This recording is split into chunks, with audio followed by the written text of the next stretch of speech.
Hi. Hello. How are you? Good, thank you. How are you? I'm okay, thanks. Thanks for coming on, first of all. This is Thanks cool. for having This is the us. first time on the podcast I've had two great artists and twins, at the same time. All right. So Woo. this is going to be fun. This is going to be fun. Awesome. So how's your morning so far? It's still morning. It's still slowly coming. It's gray. We're in Los Angeles and it's gray right now. Yeah. We've had a few gray days in the morning, and so it seems to slow down everything in my world anyway. Same here, yeah. We have more energy with the sunshine, but it's still good. 100%. We're still here. So what's the average morning or day like for you two? Oh, that doesn't really exist, is it? I mean, I do. The average morning would be making coffee in the morning, most likely, or tea. Definitely something warm to drink. And you take a bunch of baths. Yes, I do love to take Epsom salt baths. Epsom salt, is a salt that really relaxes the muscles. And I learned about that many, many years ago when I really needed help with my body. And I still use it. It's so super relaxing. I'm totally into it. My thing is meditation. I said I should try it out. Yes, if you have any body aches or anything, then that is the way to go. It really helps the muscles to relax. Beautiful. Yeah. It was like and 3 weeks ago, while on the topic, 3 weeks ago, I actually had like a shoulder muscle issue problem, and it lasted for 2 weeks. And then I had to go see a doctor, and then he injected me 3 times just to get the muscles aligning. But now I know about Epsom salts, so go ahead. No, the other thing, aside from that, you can lay in the warm water or even put a towel with that was soaked in that onto the part. The other thing that is really incredibly helpful that most of us were not taught is stretching. You can find there are many ways to stretch the back or to stretch whatever body part we're talking about. And sometimes stretching that out with 3 times breathing deeply in through the nose, out through the mouth can already do huge changes. Isabelle and I used to teach that, and we would have people say, I had this pain for years, and we would go through some stretches and it would just go away. So it's incredible what we can do for ourselves if we only were given the knowledge in school or anywhere. Stretching. Like the natural way, natural way. Exactly. Without doctors and without medication. Exactly. There's also another thing that we are doing when we have physical pain, just to mention it real quick, is to look at the spiritual side of the spiritual meaning of that physical pain, because we found that there's a connection to the emotional body when there is disease. And there's so much information online about affirmations you can do and looking at why do I have shoulder, I think has to do with flexibility or something, or maybe also carrying. And then the left side is different than the right side of your body. So there is meaning to what you are physically experiencing. And one can look into that. That can help too. Just side note. Wow. I never know that.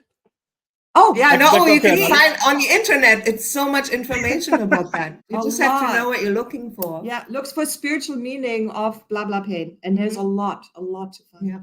At least here where we are. No, but the internet's accessible to you too, right? So then, you can find it. Yeah. No, but that's the thing, all the information on any topic is online, I just like looking at spirituality, such an important topic, but to actually heal pains and so on, I'm feeling that.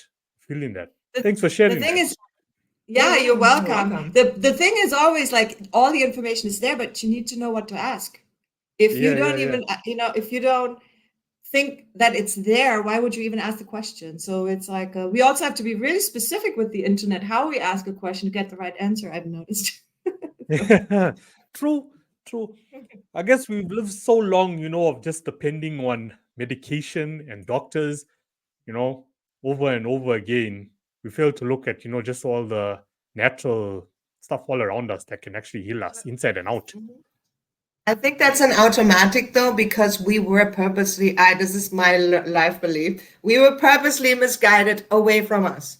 Because if you think about how it used to be the stories that we heard, or even from my mom, how her mom, they would know so much about nature, and they used nature in so many ways. Even how we grew up, there were so many things like chamomile. If you have a tooth issue or a mouth issue, chamomile putting on there is already incredibly powerful. Onion with honey when you sing. Yeah, like these little nature things that we used to be so much more in contact with that and used that for ourselves, for our healing. And then this idea of some small group of people of taking control was using all these opportunities to move us away from that which is free and available to the things that they tell us that we need to do and give us rules and pills that have side effects that nature wouldn't ever give us. Nature doesn't have side effects like that, but all the pills do. So that's just it just became automatic for humanity to rely so much on the outside forces of things that we don't really. I want to add that we're coming back to nature now. Corinna doesn't always talk for me, so I just want to say I don't. No, you don't, because people often do that. They throw us in the same pot, and then it's not always the case. I want to say I do believe that in the beginning they meant to really help, and they use nature to. I mean, everything's reproduced from nature. Everything they found, everything that helps the body, that was first found in nature, and then they probably found out what's in it, and now they're recreating that in a laboratory or whatever that makes the pill. Reverse engineered. Yeah, I do think that the idea was once a positive one. It just became a very materialistic kind of. Money. Mm-hmm. Yeah. Well, anyway, we're getting into a wonderful space of life, and everything is going to come back, so it's all good. It's part of the story. Yeah. So I guess we can peel the onion here. Let's start at day one. So you guys were born in Germany. Okay, and you guys started performing it. I guess we can start there. How did it start for you guys? At that age, what's the story there? I mean, I can go online and I can read it like I did, but I'm sure there's stuff, that's missing that can have a really emotional, intimate, feeling with people who listen to this. So what's the story of what now? Sorry, Kino. So where did it all, okay, so it started for you guys in Germany. Okay, you started performing at 8 years old. Let's touch on that first. How was that? And then you guys got separated, so we can have a build up, to that point. And then, into how you guys found each other again and what unfolded from there as artists. Okay. So we were born in Germany in a small town with parents that are huge music lovers. Especially our father was fearlessly expressing himself anywhere, anytime, with singing and dancing. And he would have parties every birthday, his birthday or my mom's birthday. They would have parties, and we had a party room downstairs. And he would make sure he danced with everyone. Everyone had a chance to dance. Every woman, of course, right? Because he wanted to make sure that everyone has this enjoyment of music and dance. And he was really, really into that. So we grew up with this love for music and this fearless expression. And that, I think, helped a lot and also our mother used to play the guitar and would teach us a lot of harmonies. And, there's something really beautiful to sing together and harmonize. It's becoming like the layer of music. I think that's why Isabelle and I nowadays, we do write always with harmonies. They're always there because we grew up that way, and it's just so fun. Anyway, so with 8, our small town, 6,000 people, had a gathering of taking a hike together and then ending up in some house in the woods where we all ate together. And when we all were eating together, there were some kids and others that would do performances. So there were these 2 boys that sang. I think they were younger than us, were they? Or older? I don't know. They sang, and we saw it, and they were done. And the guy on the mic said, okay, does anyone else would like to sing something or share a poem or whatever? And Isabelle and I looked at each other, and we were like, we can do this, So we went up there and we performed in the town. With Oliver. Did we? Yes. Okay. We I don't even remember our brother, 2 years older than us. Our brother used to sing with us because he would do the harmony. We would sing the same. I don't know. And right. Yeah, of course. But then he came into the what do you call it? Oh yeah, when he has the breaking of the voice for the boys. So he stopped singing, and Corinna and I continued now. But the very first performance was with Oliver. But we did perform and they loved it, and then they asked us to keep performing. So on every Easter and Christmas and special occasions, Isabelle and I performed in the town. And then we sang a lot of, German folk songs, and also some classical. We were taught once, we were singing a song that was a classical song, and we performed it on stage. And yeah, so we started really early, and thank you, God, because it's really fun to be fearless on stage. There's two sides to the story. So we're talking about music, right? So musically, we started at a very early age. We also had a little bit of a difficult father. So there was also the other side of him. Yeah, he had two sides. He was very, very, very, very light and very happy and very funny, but he could switch really quickly into quite some darkness, and then he would have anger issues, and he would really get, whatever.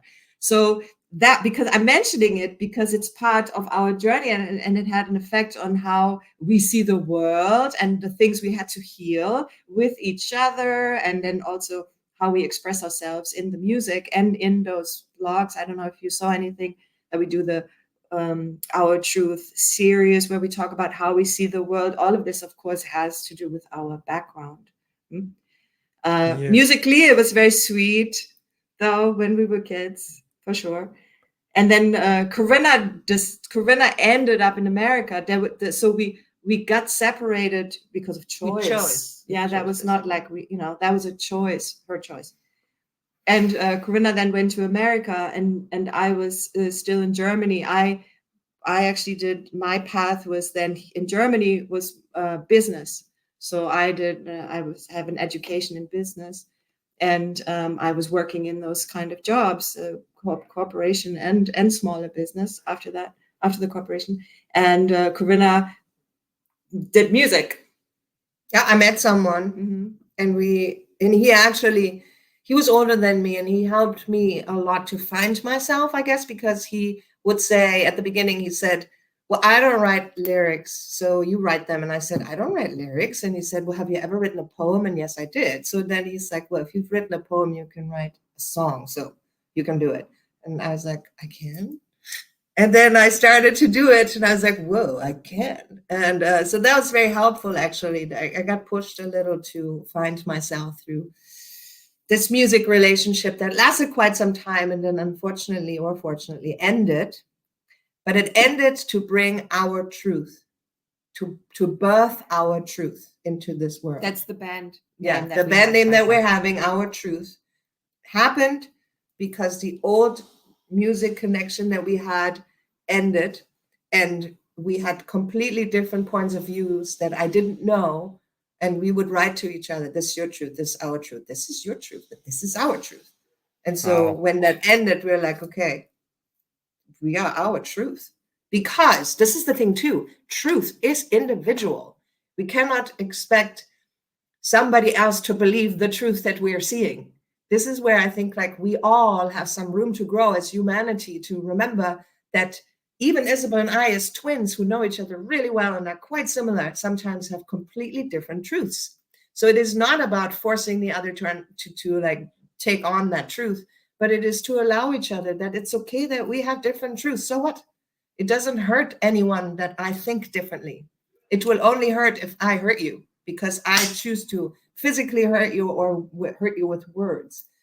But these things can only happen if we feel somewhere we are less than. And I think this is where we as human beings can really work on. We are magical, unique existences, and we should celebrate who we are and not try to be something else, and allow each other to be. Yeah. Wow, we just started, and I'm so overwhelmed in thoughts now because the story is so organic, and I thank you for that. I'm so grateful that each week whoever comes on the podcast is so open and comfortable to share their story. There's a storyline behind your career, which is so important in arts these days, in arts and culture. How we influence society.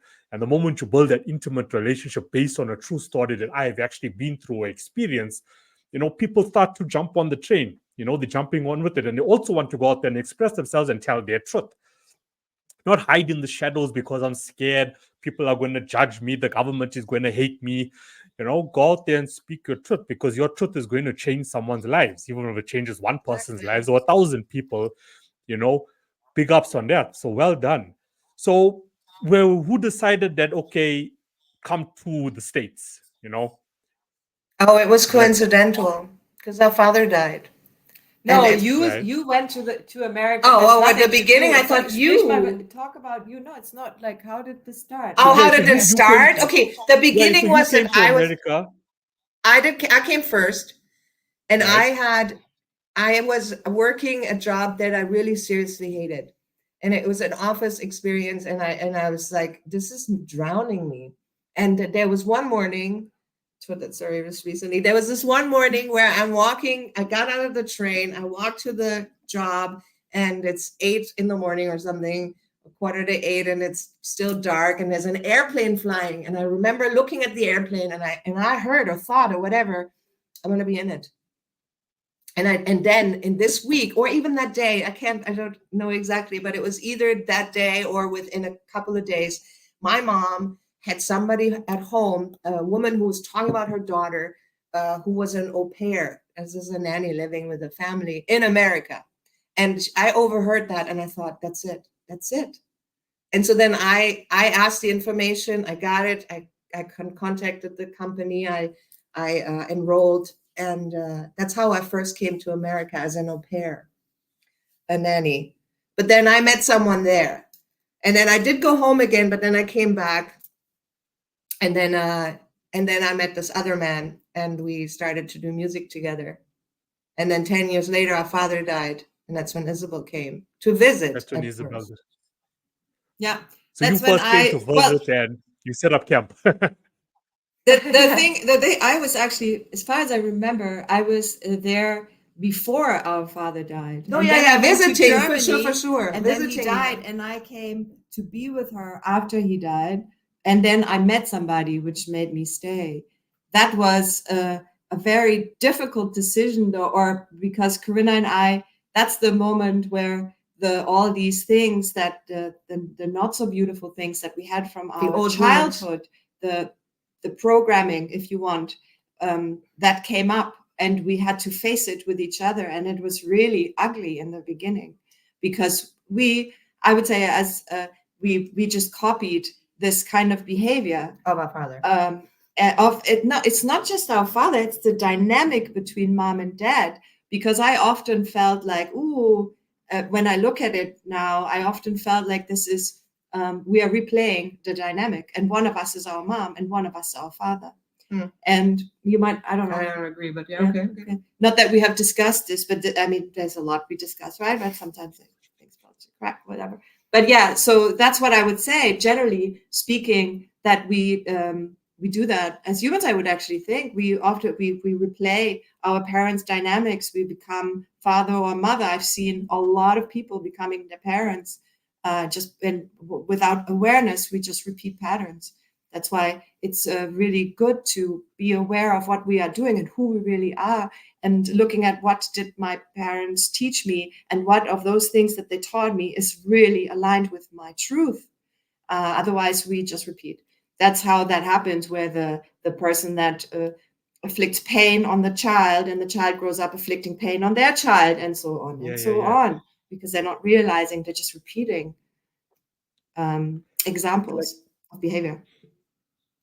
Yeah, like I can relate to that, like even with my own life. Like we sort of inherit, our behaviors. We're not born, okay, we're born with the behaviors, but it's not something that we have learned growing up, something that we inherited.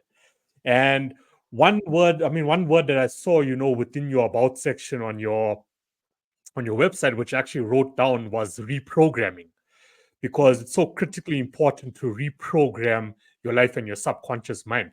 And like my personal story, like I can share with you guys, is like I was the same. Like the behavior was out of control growing up. And when parents sort of look, my parents took care of me and they love me, but parents also fail to take accountability at times. So they can see the behavior, but they know exactly where the behavior is coming from. They just don't know how to say, look, okay, you inherited this from me because this is how it was for us as well growing up, and it went into our adulthood. Now it's stuck with you. And there were things that I did that, just didn't make sense until I get into my mid-20s and I'm like, something is not right here. And especially with substance abuse, like say if you consume alcohol, for example, now because of that chemical imbalance, it even affects you more. Then you start like, you're like a crazy person after that. Then I realized, no, something is not right here. Although this is something I inherited, there has to be a way that I can fix it. And it's not medication, it's not a doctor, it's not a psychiatrist. And I mean, okay, meditation is something I started researching, like you say, the topic that I wanted to go into. And the moment I started working on my subconscious, it took me about a year, but my behavior started to change. So it's real, it works. And now I'm a better version of myself. So this is real. And I explain this to like a lot of people when I get into these conversations, like work on reprogramming yourself. It is possible. You don't have to live with this current behavior for the rest of your life. You just need to look at it and be willing and wanting to fix yourself. So I can relate, to what you guys are saying. It's a true story. The way I love it. See, the way I understand it is that we have automatic freeways in our mind. They're automatic behavior patterns, and they need to be reprogrammed. So it is that we have a thought that is automatic. We first need to have the awareness to catch it, and then we put it onto a new freeway. And at the beginning, that is work, because as soon as you notice, it's in the beginning, it's not a freeway. In the beginning, it's a dirt road. Well, whatever, but it's a path that is consistent, that our thoughts will go automatically on and make a certain behavior pattern. So we need to have the awareness, say, I can create better, create the new one, and consistently create that new one. And then that becomes automatic. And that's where we want to be. There needs to be no thought towards our behaviors in that sense, right? Like there are a lot of things I do nowadays, they're automatic and automatically supporting me because I worked on it. Like a little thing, like this is a matter of belief, but a little thing like drinking water and always blessing my water, or lying in the bathtub and blessing the water I'm lying in and asking that the frequency will be the highest for me. And when the water leaves, it will share it with the world. Like this is just a small thing, but imagine if all of us would put the intention to certain behaviors, then this whole world would already look different. But a lot of us are sleeping. Yeah. We're not using our powers. I do want to add, if I may, there is this beautiful, What the Bleep Do We Know? I think it came out in the 90s. So it's What the Bleep, in the 90s. We don't say, bleep, so. Bleep, what bleep do we know? And it's this highway thing.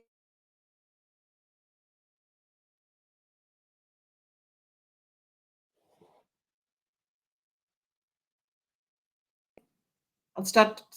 Are we still there? Yeah. Okay. You just disappeared. I wanted to make sure. What the bleep do we know? 2004. Okay, so 2004, that movie came out, and it's really beautiful as an introduction to quantum mechanics. And it also has a visual for this freeway in the brain thing.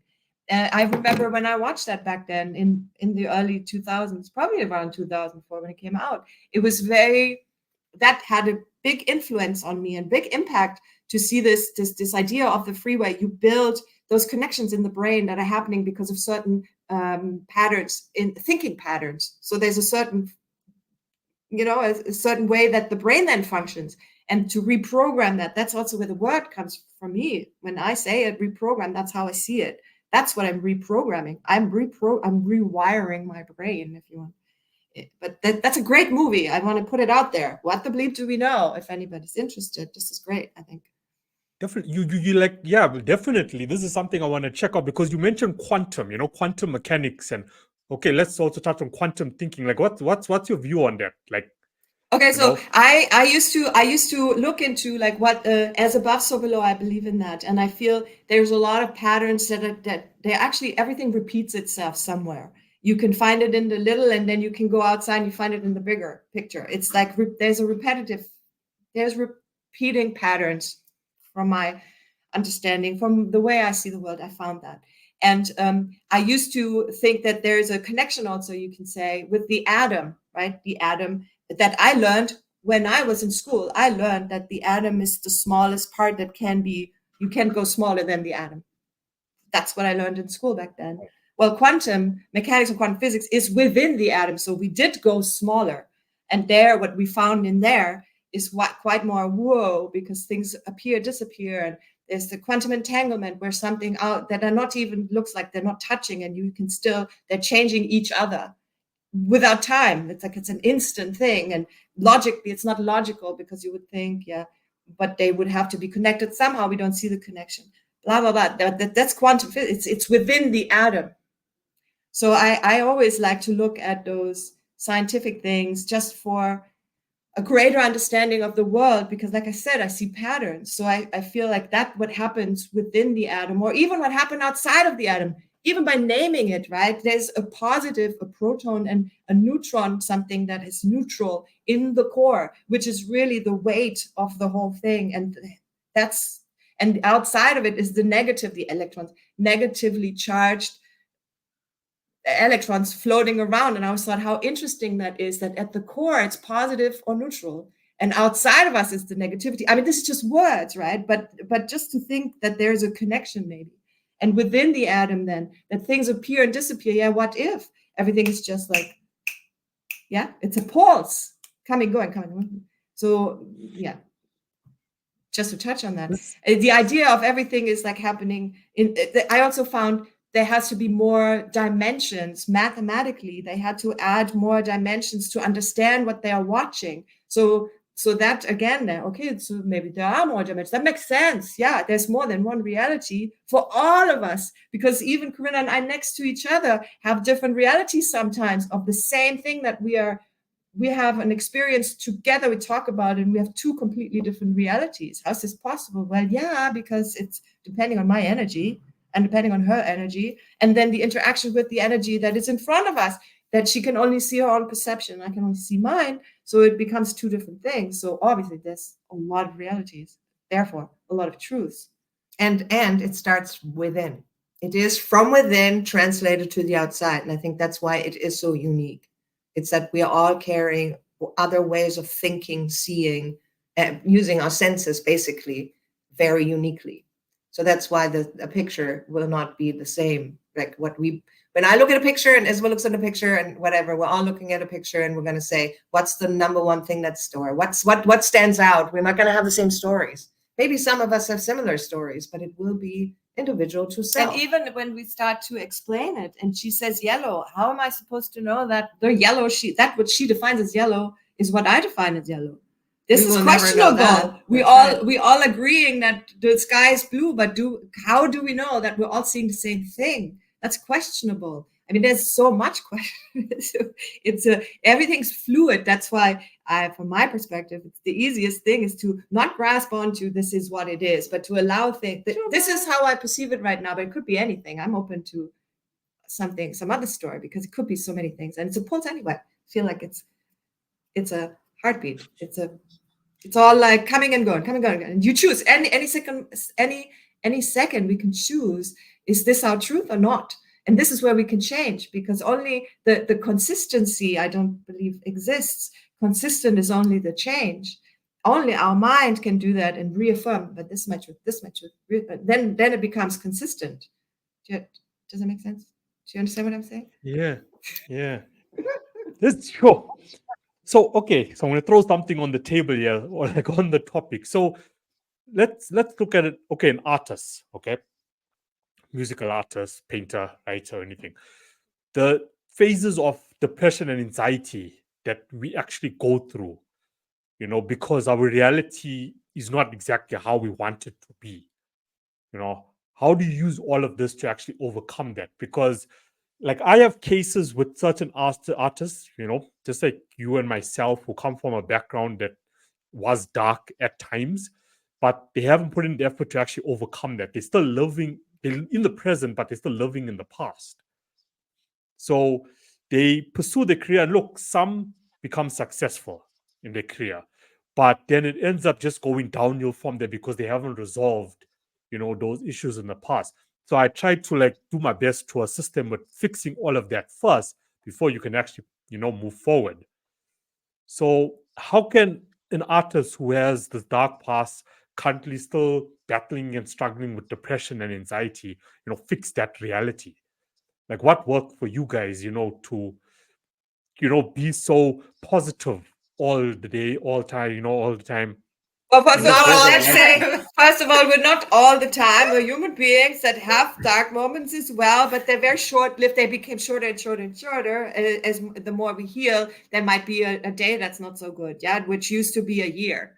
Okay, so I can say that I did have a lot of depression in my life, a lot of dark moments where I felt like, why am I here? And please take me, or some, thoughts like take me away from here, kind of thing. And I think that is normal when we have a lot of pain. It's okay to feel the pain. It's okay to feel I was mistreated, but there is this belief that there is something better out there, and I can get through it. And of course, we had a lot of help in the sense of I got into spirituality, and then there's cord cutting. There's making peace with my inner child. There is forgiveness of my parents. Ho'oponopono. There's this that's a Hawaiian where you are like, I'm sorry, please forgive me. Thank you, I love you. You saying that to the person that you feel like you have this negative In your energy mind, with. right? You're just doing it. Yeah. It's an energetic approch. All that cord cutting is also energetic, or going into my childhood and speaking to my little self, the inner child, explaining to my inner child, listen, what you learned there is no longer true. You do not accept this as truth. Like I saw myself, and as an adult, I watched myself behaving in a way that I could see the pattern. This feeling is familiar to my childhood. So I ask myself, when something doesn't feel good, where's it coming from? And I found everything in childhood. It's like that's the setup. It just from there, it just repeats in other colors with other people. But it feels like it comes from there, and that even can come from other lives. But the childhood did set me up for the healing, for what I'm here to heal, I guess. So I look at this feeling I have. Where is it familiar? It's familiar. Oh, I felt it in my childhood. And then go to this child and say, listen, I am aware you think that life is like that. It's no longer true. You can choose differently now.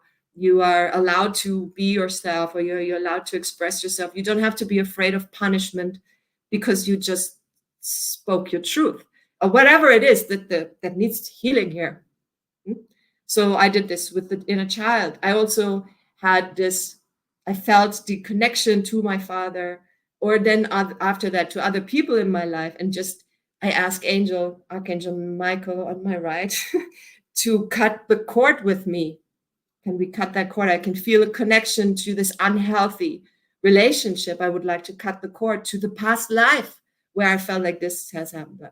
Like these approaches helped to release the darkness, the allowing myself to be happy. I have seen that people want to be happy. People want to be appreciated. People want to feel seen. Actually, at the core of it, I can feel they want to be seen and appreciated. That's what I want to give them, but I also need to give it to myself. So this is where it starts. Okay, I didn't feel appreciated. I didn't feel seen. How can I allow myself to feel? Well, I have to give it to myself. I give this appreciation to myself, and I'm allowing myself to be seen. Yes.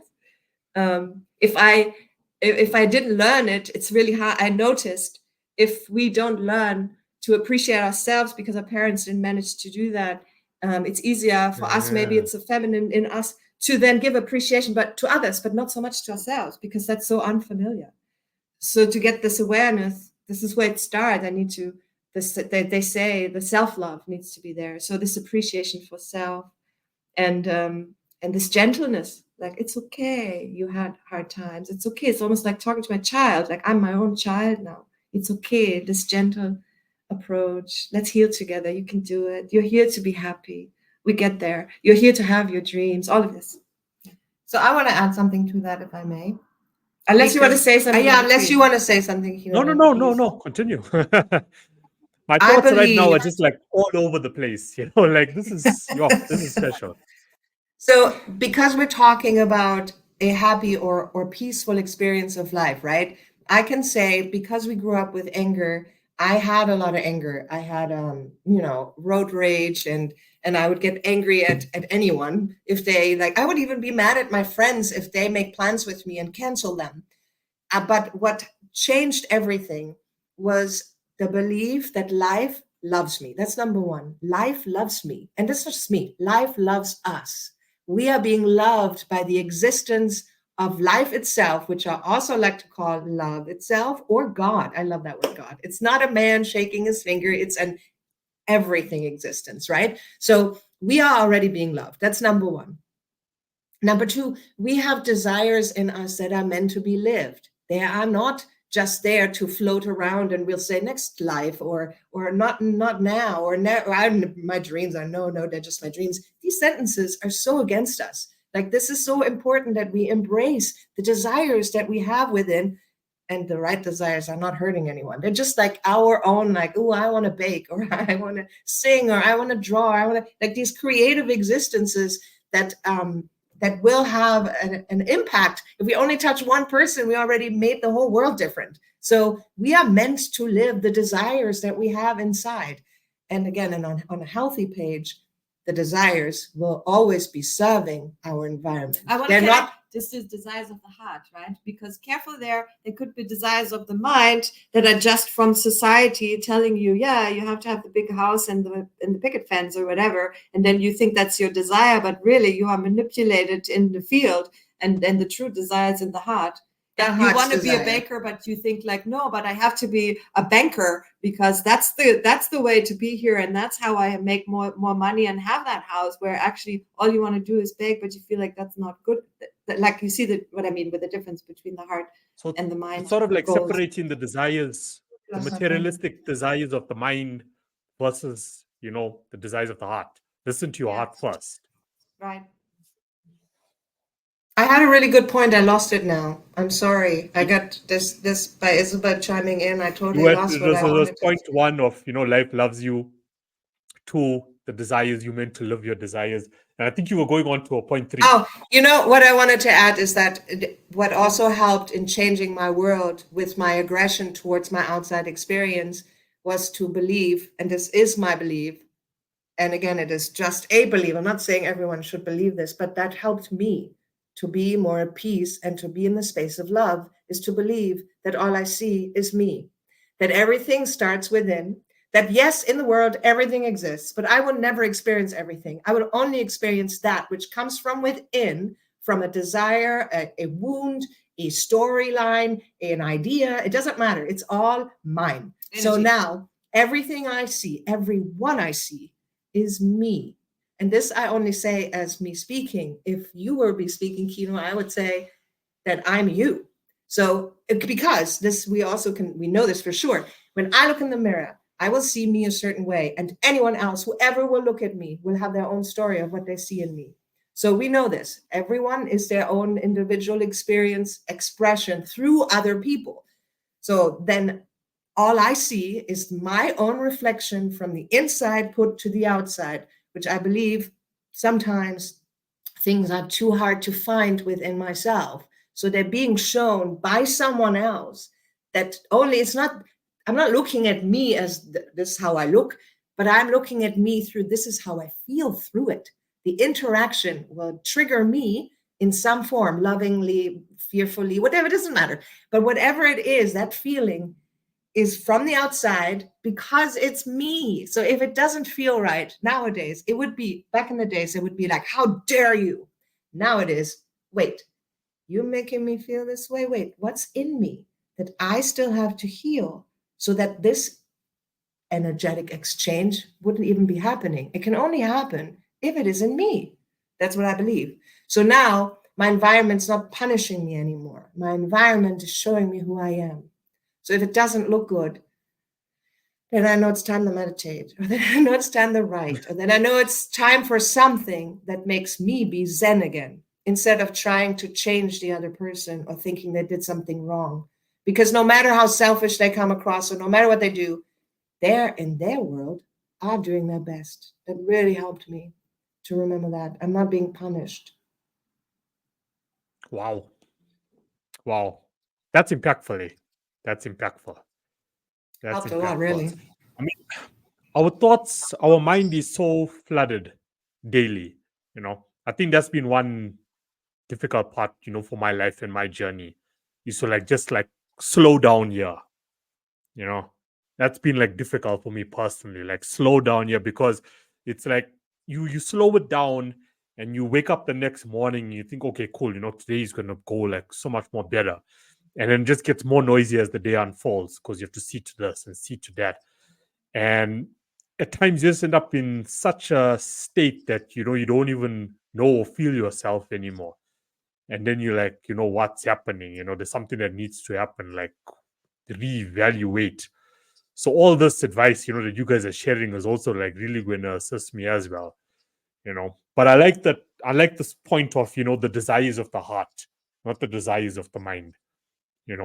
That's where, I mean, if you look at society, that's how it is we for talk everyone. about it's important because we talk about desires, but if that's not defined, then what are we talking about? Yeah. It can be misleading, quite misleading.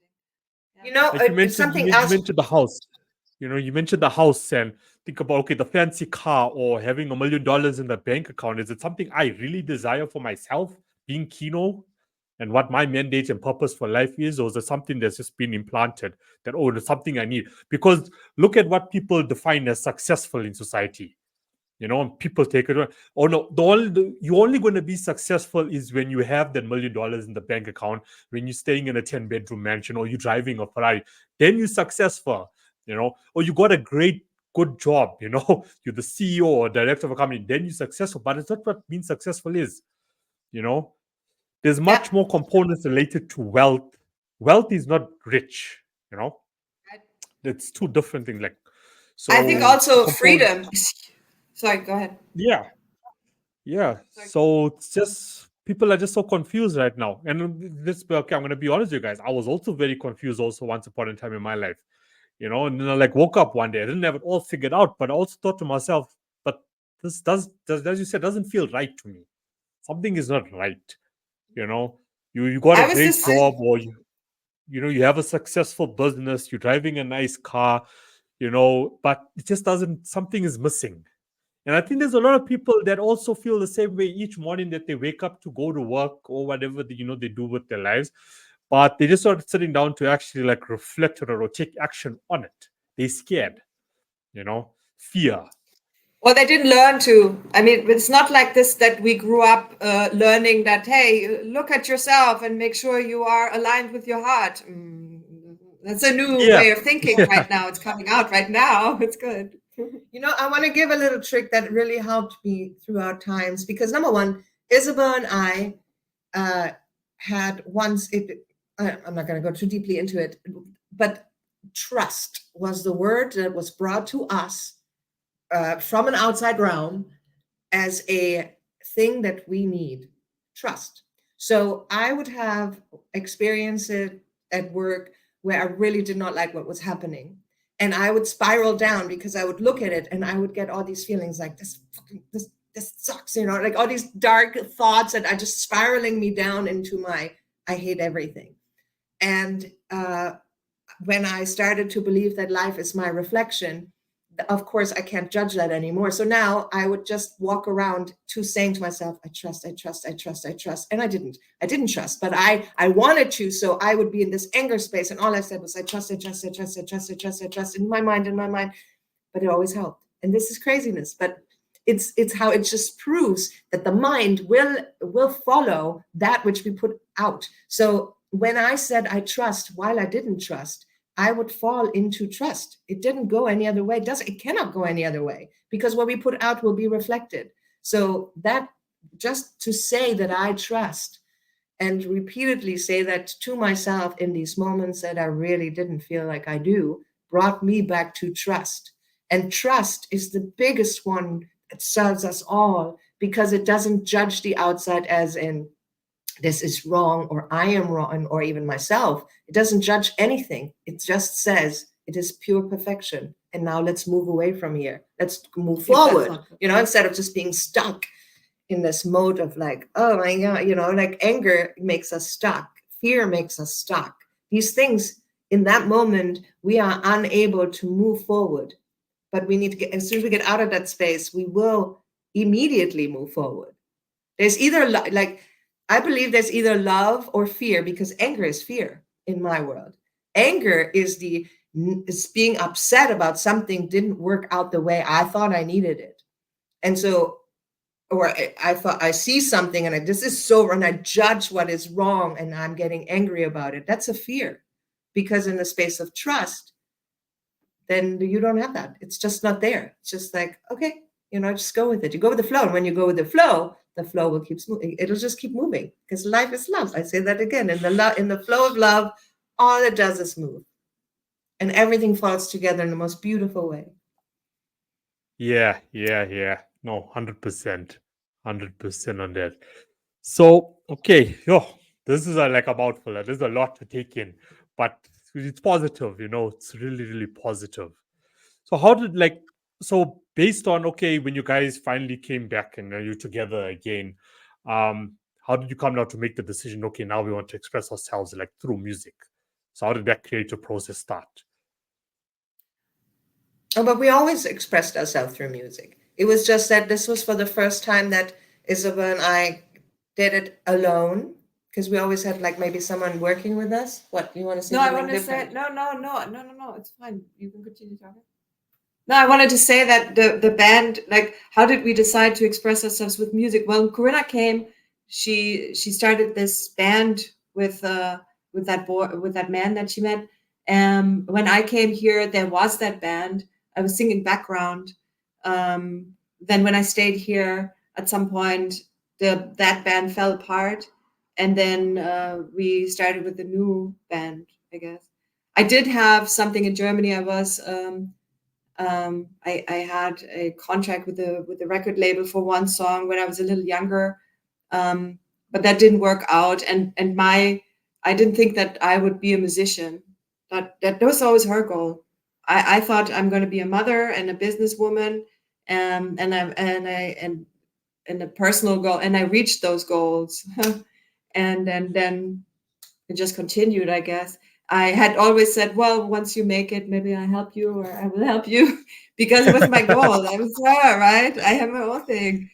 It just happened to be like this, and we can be fluent with our goals. I think it's a good thing. I mean, we need to know. I know what I emotionally want. I know that I know that I want to feel appreciated, that I want to have freedom in life. But it wasn't so much what I'm doing daily. It wasn't so much the material stuff. It was way more emotional. My goal after I reached my goal of being a businesswoman and having a child.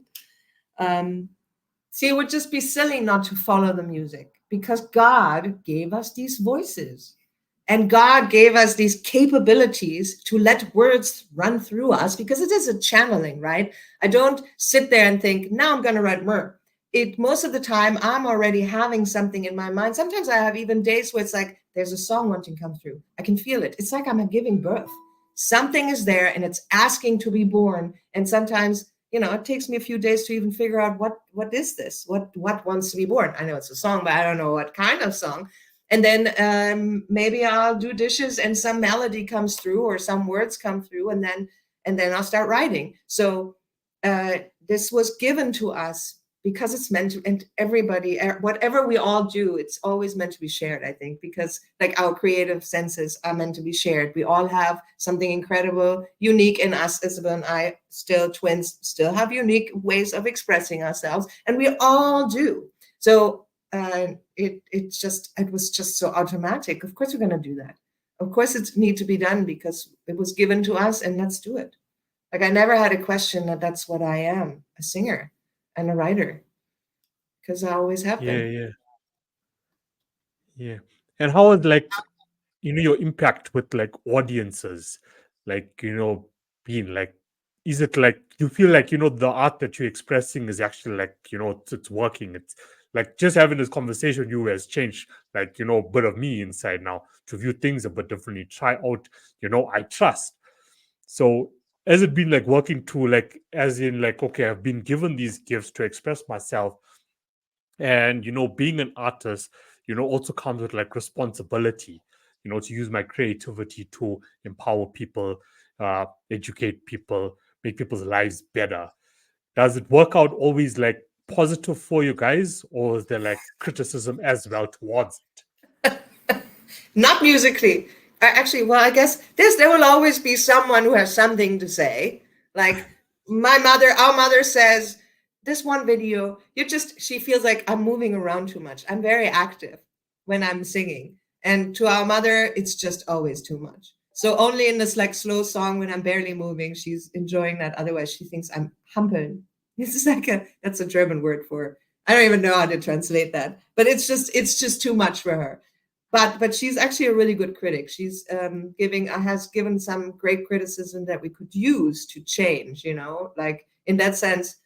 I do think that people have things to say. But it was never from the audience. Audience, no. It's not like we have a show and somebody complains after. No, usually it's very, very well received, yeah. Well received and appreciated. And we get a lot of love back because we're sharing a lot of love. We're sharing our own story or our own vision based on what we learned with each other, with looking at life or our experiences. We share that always with the goal of, hey, it helped us. Maybe it helps you. Up for you to decide. I always feel we're not talking about rules of life. We're talking about our perspective of rules of life, if you want, or our own life. And and I think we are not here to be guides.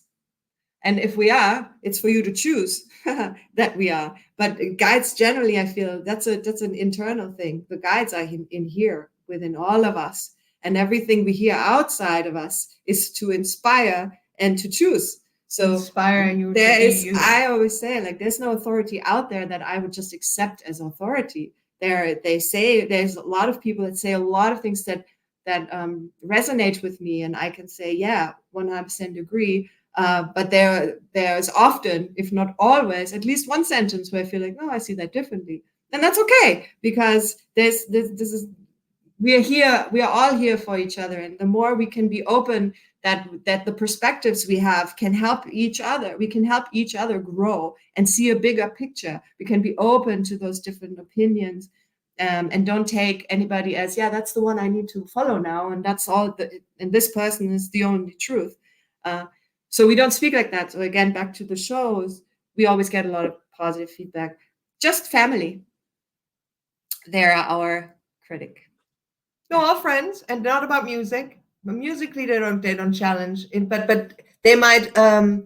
We might say something, and it's so. What was said, we make it very clear. This is just my belief. I'm not telling you that this is the truth. I'm telling you this is my truth. But it still has happened in the past that someone doesn't hear that part. I don't know. Then it becomes almost like I just said my truth, and that person will be offended because it's not theirs. And they almost feel like I just put mine onto them. And this is where we believe that oftentimes we are reflections. So oftentimes when Isabelle and I actually have an argument, it can be that she'll say, you're doing this and that. And I say, no, you're doing this and that. So who's the truth here? We are having two experiences. We believe the other one is doing it and self doesn't. I don't know. And it's the always same, takes right? two in a way. That just shows you the mirror again, obviously. Because we are saying, you are not listening. No, you are not listening. Ha. So obviously we are mirrors to each other. How about we look internally now? Okay, what can I do to have people listen to me more? Whatever it is. So it can happen to be misunderstood. With us, it helps because it helps to remember, we love each other. And obviously that's not at all what we meant. We can talk about it. But with a stranger, they might just be like, they might close the door. There's no more communication. And that's okay. Are you talking about something specific? Have I had it before? Have I had it before that I gave my wisdom to someone and that person reflected it back to me and actually took it in a completely different way than what I said? Yes, I've had that.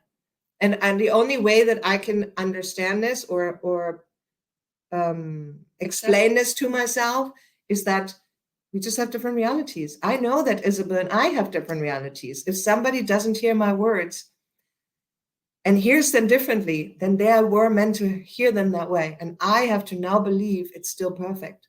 If I can't if I want to give positivity and it comes across negative, then I and I can't fix it now anymore because they're choosing not to speak anymore, then that's still perfect. This is a big challenge to allow myself To trust. to trust that it's all as it's meant to be. I can only do so much, and then I have to let it go. I can't fix everything. And I'm not even here to fix. I'm here to fix me, and that's it. And then I'm sharing my truth. That's it. It's like you can't help everyone, you can't change everyone. No. You can do your best. I wish I Yeah. could just wake everyone This up. is this becomes a very, I don't know, dangerous, possibly dangerous territory when one thinks they're here to fix the world or fix others, because, yeah, like you just said, that's impossible. I can also not expect everyone to understand what I'm saying.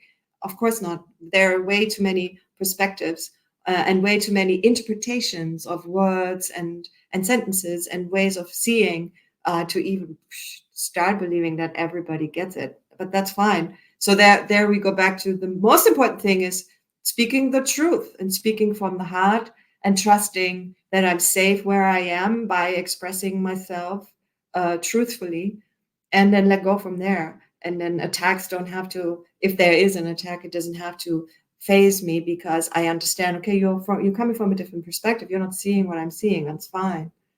So, yeah. And the personal attacks, if anything, they came from people that I thought were my friends. And they are your friends. They are your friends. Like back to, when people take it personal and they get offended, like from my personal experience, I wasn't the one that actually brought up the subject. I don't know if this happens to you as well. Like you'll be chilling with some people and they'll bring up the topic and then they'll say, okay, Kino, what's your opinion on it? I never bring it up. So you asking me what's my opinion, and I give you my opinion, but then you get offended, But I never go out there and say, no, guys, ABC, this is how it actually is.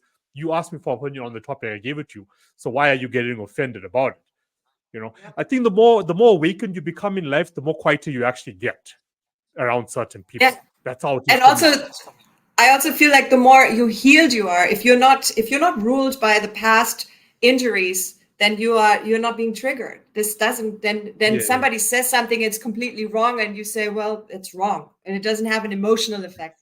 The emotion comes from an emotional attachment to some sort of whatever it is. Yeah. No, 100%. You're so correct about that. That's true. I also picked that up because you just get quite I remember when I was still in school, so I had a diverse range of friends, growing up.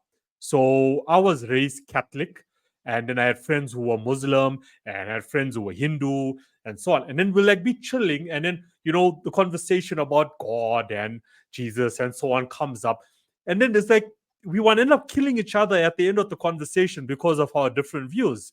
And then I'm like, okay, no, something isn't right here. So as I grew up, I started to become more awake, and I was watching all this different content.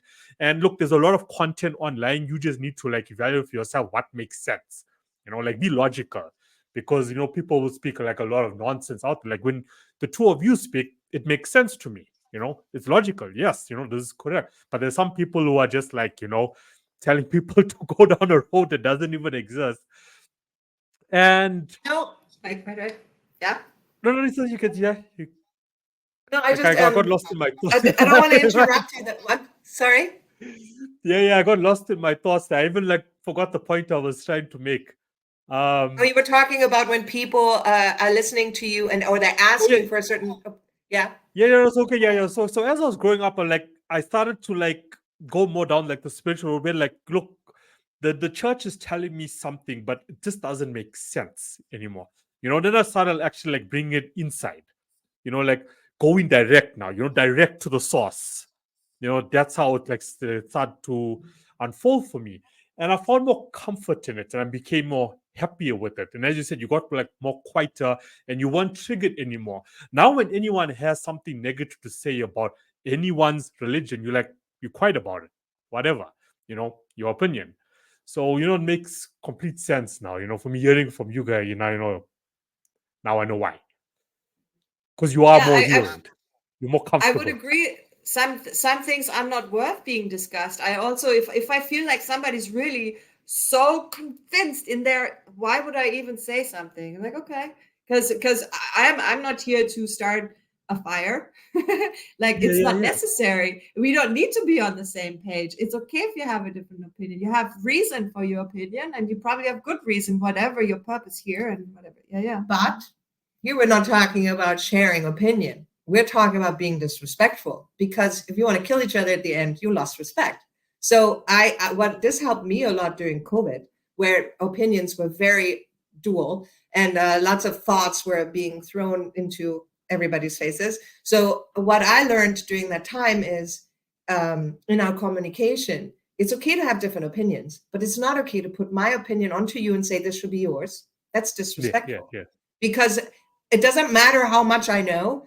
I will not know everything about you. And it is wrong of me to say, because I learned this and it's the truth, now take that on. That's wrong. It's not right. So we have to have respect for each other. So in these moments where I would get fiery with conversations, I would say, wait, let's remember we love each other. I think we need to change the subject.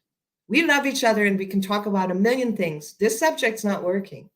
And I stopped many conversations like that, because I did talk to people that love me. And they were bombarding me with anger because I didn't do what they thought I should be doing, because they thought they're doing it right and now I'm doing it wrong. And I think that helps a lot in a conversation. If we don't get too fired up to want to bring our point across, we are able to say, stop. This isn't the right. If we can talk about this again if it's not like that. But as long as we're having disrespect here and everybody's getting loud, we're not ready for this. So I think that has helped me a lot to not go too crazy with people that are so angry about an opinion, you know. I also hate it when people force it on you, you know, like they really force it on you. Force, like yeah, no. Jehovah's Witness, you know. You guys familiar with Jehovah's Witness, you know? Like, yes. At my place, you know, every single week is like so they don't come to like, you know, me like anymore. But people who have like said, you know what, hold on, you can't force it on me. I respect you, but not gonna work here. But you just see them like, you know, daily, they out and about and just like forcing it. It's not the way to go about it. You know, it's really not the way to go about it. As you said, respect. I respect your religion, your beliefs, but don't force it on me. You know? See, I bless them and I send them a lot of love, and I send them the idea that all their dreams come true, because I do think that somebody who's trying to force something on someone else has lost themselves a little. So I shower them with love and light and the idea that they can get their dreams come true. And hopefully it'll be from the inside, and then they're going to show up differently on the outside. I think we are in an energy. See, I told you earlier, I see patterns and I see energy. So there is my perspective. So I see that in the energy field, we were conditioned as human beings. We were told what we care for, what we like, what has value, what is worth going for. All of these things were told to us in a society. The society was set up. I grew up in a society where they told me what is beautiful, what is ugly, what is to be achieved, what makes you worthy, all of these things that are actually very personal. They should not be society. I mean, I understand that it happened, whatever. But this is where I feel we're all in this energy that we are growing out of, where we are finding ourselves and we start to define, hey, what is actually worthy for me? What is my worth? What is worth going for? Blah, blah. These are personal things. So we're going away from this. We were forced, if you want, we were in a field in which we were forced to function away. Maybe not you and I, maybe not us here talking, but the generations before, 100%. They were very much, this is how you live life. And this is how you are as a woman. And this is how you are as a man. And this is what is worth. And this is how you eat. And all of this was defined for us. So there was a lot of force. And we're seeing it now. You're seeing it. We're seeing it. And we are disagreeing because we're growing beyond that. We're all growing beyond it. But I think the reason why it was there is because it was there. We experienced it because it was there. The world is becoming more conscious now. Yes, thank you, God. Yeah. Mm-hmm. It's time. So, okay. So, like, to head towards the conclusion here. The world is chaotic at the moment.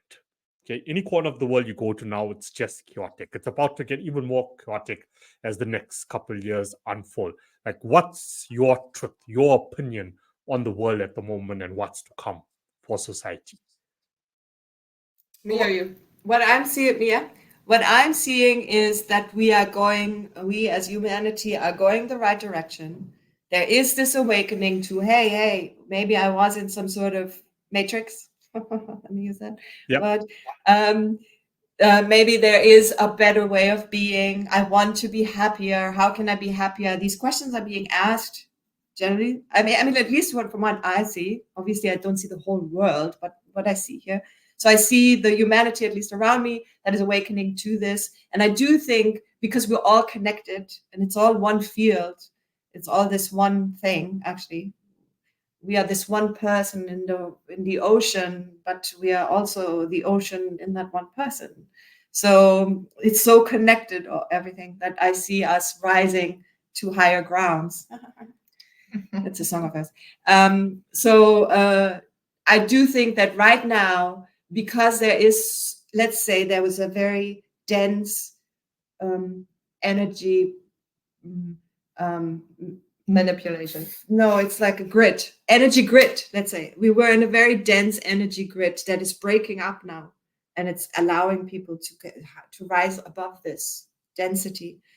And in that time, there's of course a lot of turmoil, because there's so much newness and so many new ways of looking at the world that can feel uncomfortable. And there's more growth for all of us happening that feels uncomfortable, maybe for many of us. If we can stay somewhat centered, I do think meditation is number one. That's my number one thing. If there's too much going on, stop it. Stop that by meditating, because then you'll only breathe, stay in the moment. But anyway, so staying centered and believing that we are going the right direction, believing that this is for the betterment of all. I think these things can help calm the mind when the things around us are breaking or falling apart or feeling uncomfortable. Just a return to self and the belief, yes, we are protected, we are safe, it's all right, it's all good, we're right where we are. These kind of things, they help me. They make me feel calm. I think that would be my suggestion. So mine, about what's going on, I believe, now this is again only my experience of the word, and I'm sharing it openly. I have waited lifetimes to be here right now. I've lived many, many lives, and I've waited for this time, because this is the time where we have been washed up to our truth. All of us, we have no choice but to know who we are. And a lot of us have hid from ourselves. A lot of us didn't want to deal with ourselves. And so we were able to push this down for a long time. But now, being bombarded by high frequencies that are making us wake up, we have no choice. Yes, some of us are, we're fighting against that. And so, of course, we're all going to be on different stages of going towards the light, because the light has won. What is the light? Clarity, support, connection, love. Everything that is of support is the light to me. The dark, while darkness is still fun at night, but I'm talking about now the dark of going against humanity or life itself, because it's not just humanity, it's about the planet and about the animals. It's going against all of that. It's not supporting, it's trying to control. That is the dark to me, right? And the light has won, however. But when the light has won and the dark is aware, they're all smart, the darkness will fight harder than ever. Of course, because it's a dying animal. In the end of an animal, when it knows it's about to die, it will fight harder than ever, because it's trying to survive, but it will die. It's dying. That's it. So while the light is winning and we're all being washed up, it's a turmoil time, with the dark forces still throwing in all their kinds of lies and whatever stories to make this all even more confusing. We are already having all this confusion inside. So coming back to it, I agree. Meditation is super, super awesome. And the idea of trust that it's going to be okay, because it's all a matter of choice. I can get a story that says tomorrow the world ends, and I can be like, oh my God, tomorrow the world ends, I still need to do blah, blah, blah, blah, blah, blah. Or I can be like, tomorrow the world ends. Good one. Very funny.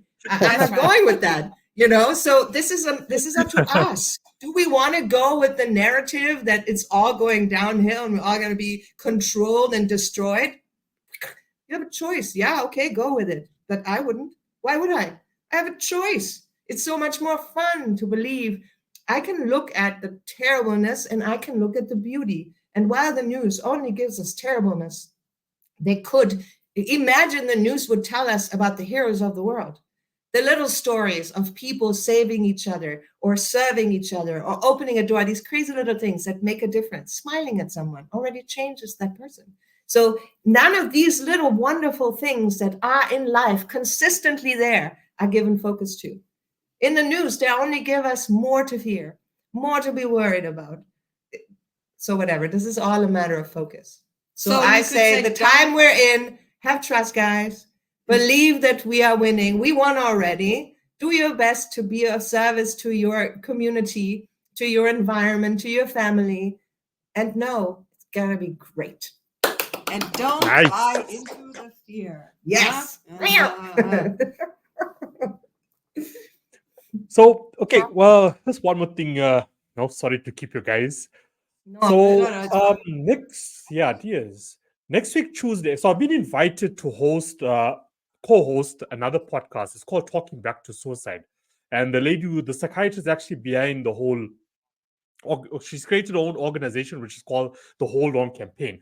So she's a retired psychiatrist. Now she's dealing with people who, have suicidal thoughts. She uses arts and so on, visuals to actually, give people like positive expressions out there, like online, don't have suicidal thoughts and so on. So she was actually one of my first guests that I ever had, like on the podcast, when I started going into interviews and discussions. So she invited me to co-host the podcast because I've always been an advocate for artists' mental health, given my own experience and so on. So I'm assisting her and co-hosting the podcast. So if you guys will be willing, I don't know when it'll be, but to come on to the podcast as a guest as well, just to share your thoughts, on spirituality, because I feel like for me, spirituality has a huge role to play in a person's thoughts of like, committing suicide. And as much as we can use, psychiatrists and medication, which we started off today's episode with, I feel like spirituality and getting like a point of view from a spiritual point of view can actually be so beneficial for people going through those suicidal thoughts. Like I really feel it plays a huge role, like how I share my personal story, on how I reprogram my thoughts and how I'm living a better life because of that, can work, can work. But, I need to bring in like the experts to advise, okay, how can I actually like, switch? So, I mean, if you guys are willing, I'll reach out to you, to come on and share your thoughts, for 30 minutes or so on how, we can actually help people out there that are actually going through dark moments. And the only solution they have at the moment is suicide. We're sitting on 700,000 people a year that commit suicide, cause of death is suicide. And I just feel like, spirituality plays a role in this. We just need to educate people on spirituality. What can we do to actually go? Yeah, and I totally agree. And we happily be there. Just for this podcast right now, for your listeners, I want to add, because I feel like sometimes what makes it much easier to invite spirituality is when we can call it energy, because it sounds so, the spirituality sometimes can, I have met people that feel like spirituality. When I say energy, scientifically speaking, energy, they are open for it. And I do feel like they're both the same. We can say spirituality is seeing the world through the eyes of energy. And yes, energy has information within it. So there is a purpose and a meaning in all of this. But just to add that here to your podcast real quick, because I feel like it can open us up to what is spirituality. We're talking energy. Yeah. No, I'm sure there's a lot of good that we can do, with all of us together. For sure. That's what it's about. That's what it's about. All of us come together, we can definitely change people's lives. And, we can stop a lot of, evil that's happening out there.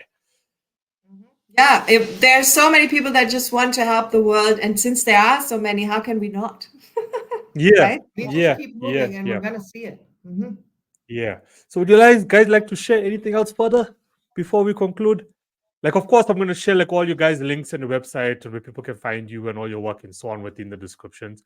But anything else thank you guys like? One thing we can say right now, because it's Wednesday, and on Wednesday we have a live at 2:45 Pacific Standard Time. Pacific Standard Time. We have a live Instagram for a song. So every Wednesday we go on at that time to sing one song and share a little bit of energy. It's like a 5-minute live thing.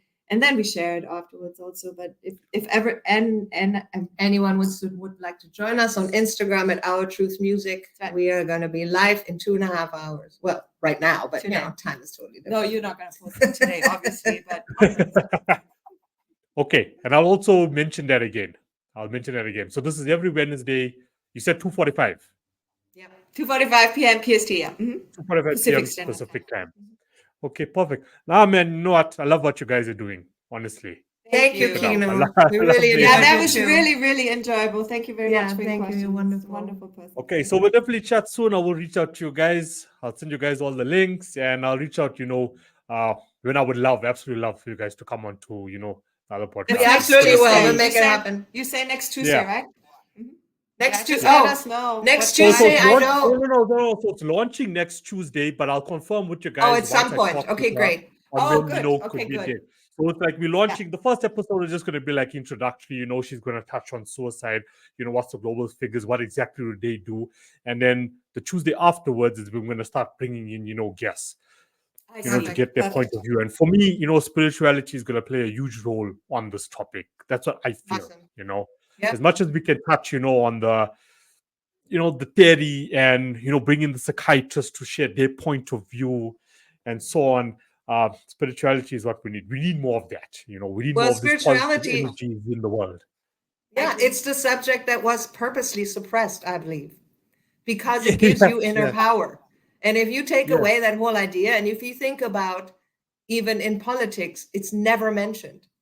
Because if it were, it would allow people to be individuals. You can't, but we need to go there. We need to be back to where we really come from, which is that love space that is, we are on this world. They say. Huh? We come from spirit. Yeah, we are on this planet with a beautiful, unique expression to have fun. And it was just wiped away, and most people don't have fun. That's just not right. Yeah. So we agree with you. Yes. Right. Okay. Thank you so much. Really appreciate it. Appreciate you. And we're going to chat again. Right back at you, mister.